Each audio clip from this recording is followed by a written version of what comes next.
I always look over the sites that deliver news, and I try to find things that strike me as funny. Sometimes they're a little bit more interesting or dry, but I came across this one.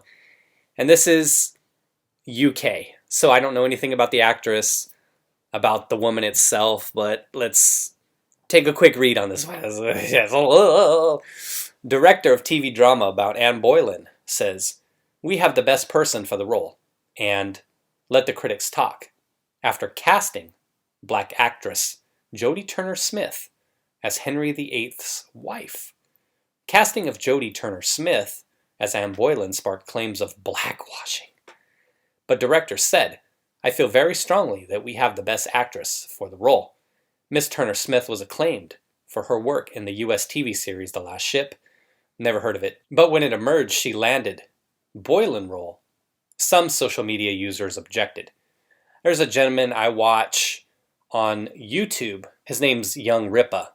And he always talks about, like he's more in touch with the whole kind of Marvel, DC universe, culture, cool stuff crowd. Like comic books and stuff like that, movies, things that I stay away from. And he always talks about stuff like this, how this stuff is seeping into characters. And mainly it's framed in like the comic book sense. So he's talking about how it's more tokenism than anything. When you take a black character or a black actress or what have you, and then have that person play the white comic book character in a movie. I always thought he said whitewashing, but maybe he was saying blackwashing. Maybe that's what he was talking about. Again, he's younger than me. He's more in tune with the culture and stuff like that in terms of that whole side of things that I'm not aware of. But his opinion was that this stuff is tokenism, right? He calls it the tokenization of black people. His argument is one that you've always heard. It's like, why don't you write new characters?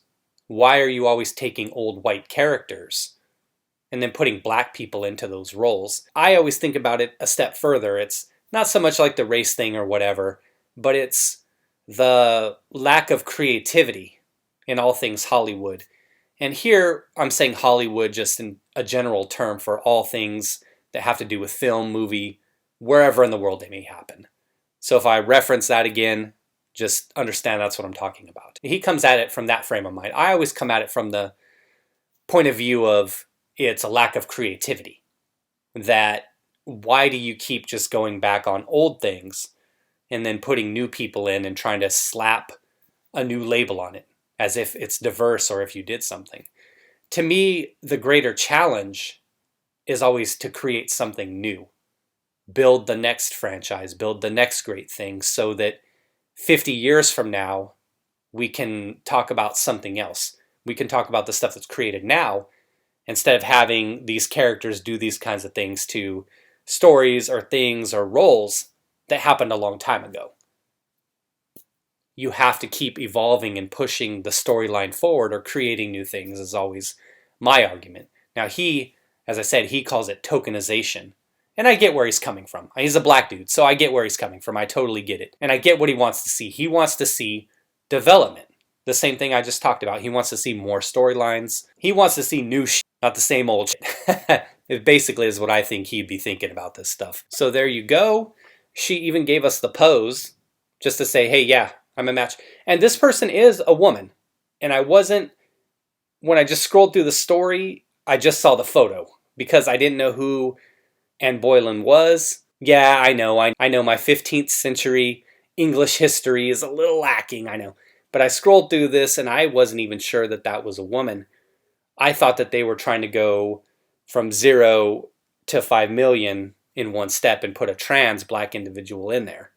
I really thought that that was a step they were trying to take with this individual, but it turns out that she is a she. But when it had emerged that she had landed the role of the ill-fated Tudor queen who was beheaded in 1536, some social media users objected.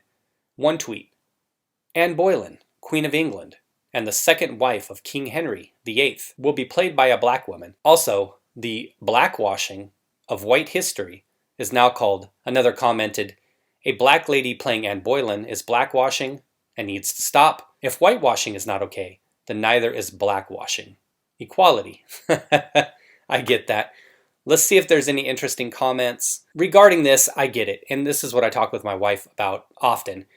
You see these movies that are set, period pieces. They're set in the 1200s, 1300s, historical reenactments in countries that are still to this day predominantly white. Obviously, the US is a different story. We don't have history dating back that far. But countries that do, and then somehow there's Asian people, occasionally, but mostly black people in them. And so what I always talk about with her is, like the race stuff, it doesn't bother me. I don't think about it much. But for younger people, it's not authentic. I think when you get a historical piece, you want it to be accurate. There wasn't a black queen of England. It just didn't happen. Sorry, Meghan Markle. You'll never be the queen. Historically accurate stuff. I wouldn't want to see a piece about 13th century China with a bunch of black dudes running around in it. Or a bunch of white dudes running around in it. Or a bunch of other types of Asians running around in it.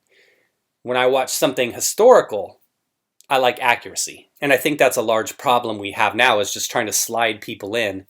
And it misleads younger people who aren't smart enough to pick up a book, to read actual history and understand that this stuff isn't historically accurate. And in a way, I wonder if it's a means of trying to kind of change history a little bit. Convention defying. All that matters is the people are buying what you're selling, and I ain't buying. And coming soon, Lawrence Fox playing Nelson Mandela. I actually looked up Lawrence Fox before the video. Yeah, he's the whitest white dude. Me playing Nelson Mandela, imagine that. Oh, are you kidding me? If this was the other way around, there would be complete uproar. You know, one final thing I was thinking about that I wanted to interject. I don't do the Hollywood thing. Don't pay attention to it. Very little. I get little bits and pieces here and there. Ignore it as much as possible. Obviously, it's so prevalent in our society. When I say Hollywood, I mean like the whole entertainment thing in general. Push away from that. Stay away from that as much as possible. So for me, for PC culture to be infecting Hollywood in such a way that like white liberal types are losing their jobs, even for historically white characters, that if it's a white liberal losing their job to this black woman, excellent. If it's a white person in Hollywood here in the United States who doesn't get cast, and they're a liberal, and they don't get cast, so if one of these super woke type liberals doesn't get the role for a white character because they decide to give that to a black guy, then I'm not going to sit here and defend them in any way. I am going to laugh, and I'm going to enjoy them getting less of a paycheck. Good for them. Is that horrible of me? I know where it leads eventually. It keeps snowballing and stuff like that, but that's not my realm. I just don't care. People in Hollywood, whatever.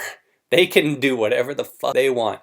And if they want this, if this is what they think that people want, and more importantly, if this is what their audience wants and shells out the money for it, then hey, they're doing the right thing. But if it fails and backfires on them, and all those idiot liberals in Hollywood that are white and always tell me how horrible I am because I'm not lockstep with their ideologies. If they're losing money, then I'm good with it. Keep it up. Woo! All right, baby. Thanks for watching. Take care, everybody. Be well.